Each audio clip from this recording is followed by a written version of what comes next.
the presence is here, ladies and gentlemen.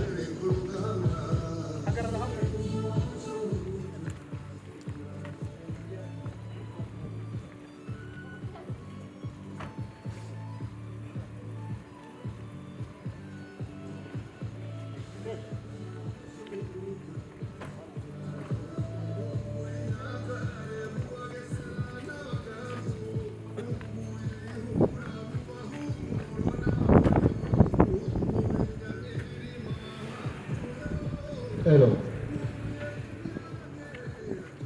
vous pouvez baisser la musique.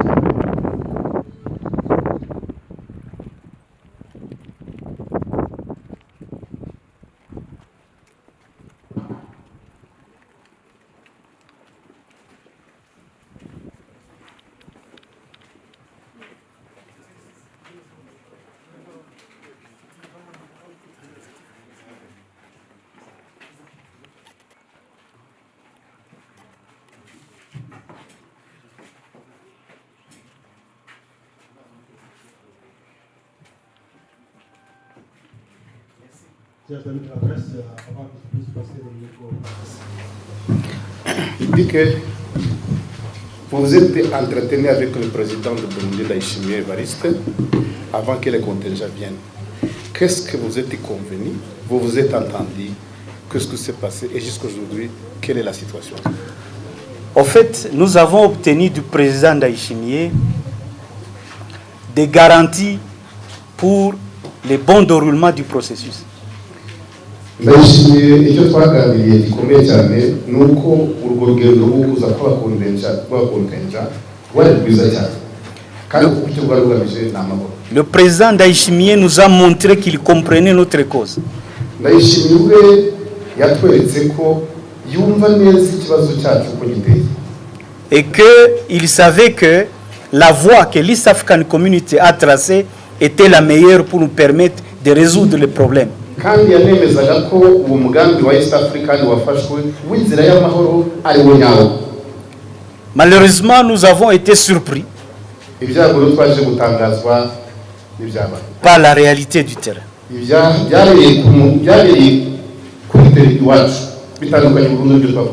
Des fois, moi qui suis allé là-bas, j'ai difficile à croire que nous pouvons avoir des soldats burundais comme ennemis aujourd'hui.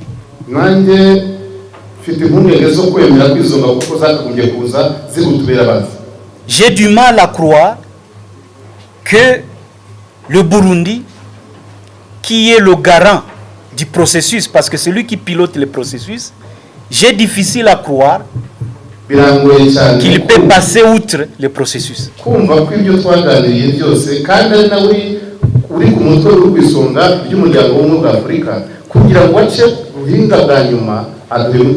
Et je peux vous dire que jusque maintenant, j'ai du mal à me l'expliquer. J'ai du mal à me le convaincre.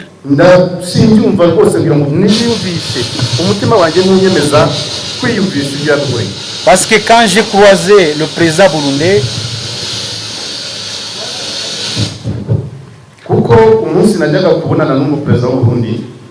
j'ai trouvé quelqu'un de pacifiste. J'ai trouvé quelqu'un qui avait, qui rêvait d'une paix dans la région des Grands Lacs, afin que les affaires se fassent entre les différents pays et que la coopération soit accélérée et que nos communautés continuent à se côtoyer, qu'on fasse la paix, qu'on intègre l'East African Community et que l'on entame des actions de développement. En fait, c'est ça ce que j'avais compris en lui.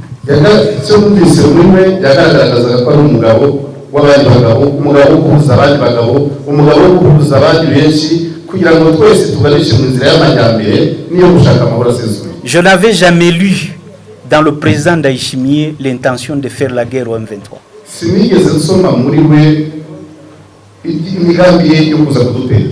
Mais maintenant, je suis surpris. Voilà.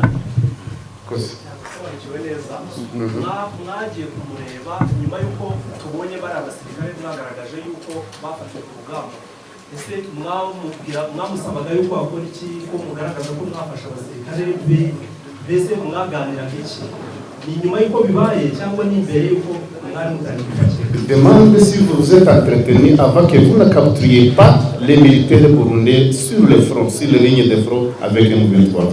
Comme je vous ai dit, quand je suis allé le voir, on n'avait pas encore pris sur la ligne de front les militaires burundais. Mais nous avions des informations qui faisaient état des mouvements des troupes.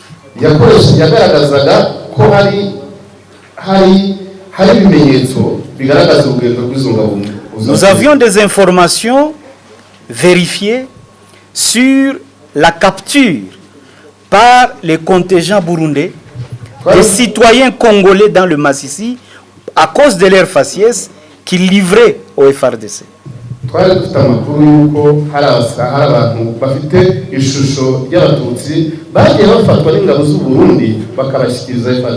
Nous avions des informations que les militaires burundais étaient amassés à Minova et portaient des tenues FRDC.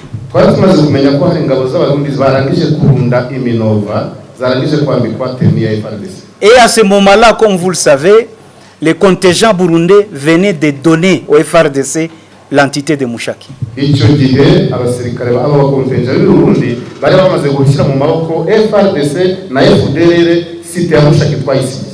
Alors, quand vous avez toutes ces informations-là, et vous allez les amener aux concernés, parce que vous savez que celui qui pilote le processus, mais ce qu'il vous dit, s'il dit que ce n'est pas vrai, vous allez y croire.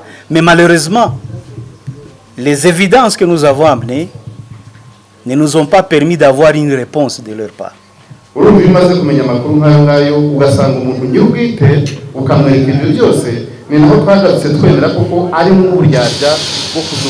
avons quitté Bujumbura sans avoir de réponse précise sur chaque évidence, sur chaque preuve que nous avons amenée.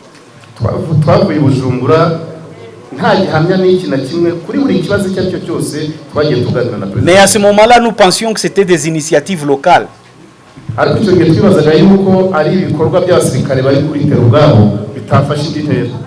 Mais après, lorsque nous avons commencé à capturer des soldats burundais en tenue FARDC, et c'est là où nous avons compris que nos informations étaient vraies.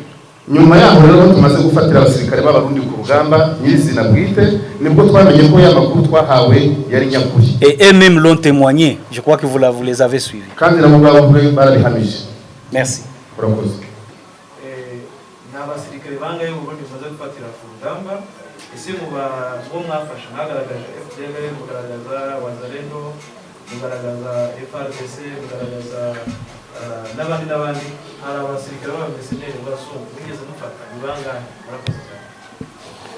Je peux expliquer, madame l'histoire, vous allez toujours vous-même. Allez-y. Ok. D'après ce qu'il dit, que sa préoccupation majeure est que les contingents burundais vous a trahi comme M23. Est-ce qu'aujourd'hui, vous êtes toujours prêts de continuer à travailler avec les contingents burundais alors qu'ils vous ont trahi?